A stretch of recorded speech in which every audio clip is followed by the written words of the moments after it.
In this screencast, I'll be talking about PAC learning. PAC stands for probably approximately correct. PAC learning seems to be an important theoretical idea in machine learning. It keeps getting mentioned, particularly in semi-supervised learning. So the framework is, first of all, we've got an input space, a set of features basically. And then we have a whole, what they call a concept class. A concept is basically a set of output labels, right? So a concept class is a whole class of possible output labels that we're going to have to distinguish between. Now, in order to talk about learning, we really need to be able to distinguish a good enough labeling from among a whole class of possible labels. We can't just say any labeling is possible, because this is infinitely hard. And so we restrict ourselves to just some class of possible labelings, and then we need to find the right one from among those.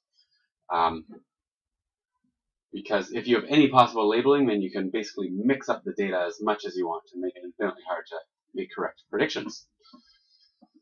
Okay, so we're restricted to a class of possible labels or concepts, and we're trying to figure out the best one.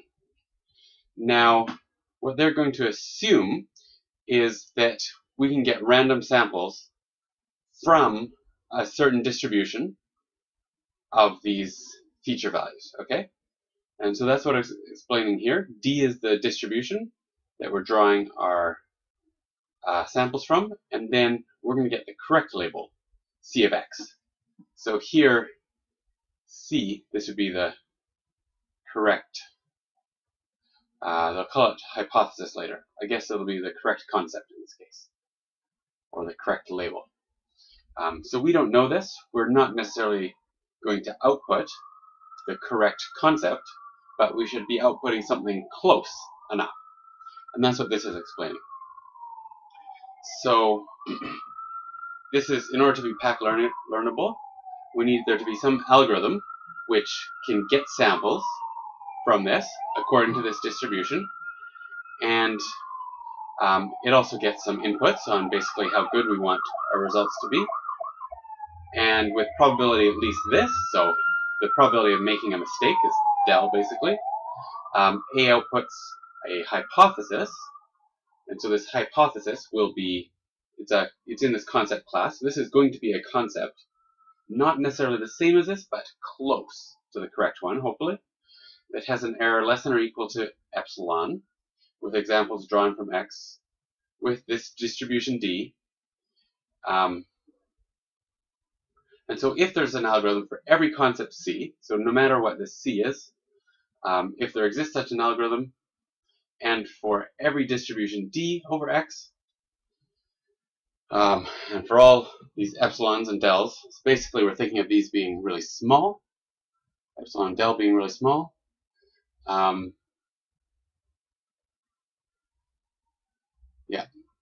Then this concept class C is PAC learnable. Okay? So again, we're restricting the class of concepts that we're trying to distinguish between to make this a tractable problem. Now I want to talk a little bit more about this probability distribution D. We might have, we can have a bunch of one class, we have a bunch of another class,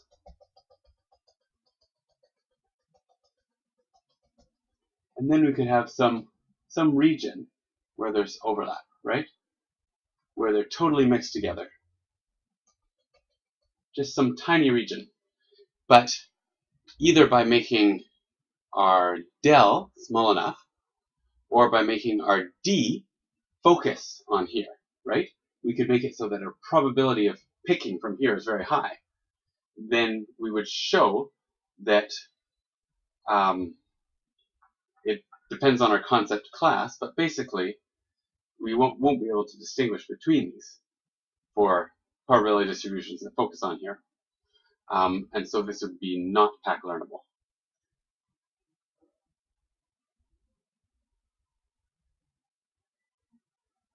Okay, so if we pick a different distribution D, which basically just picks from here, obviously we can distinguish between those, but we need to do this for every distribution D. In particular, for the distribution D that focuses on here, we can't have an algorithm that will tell the difference between those very well.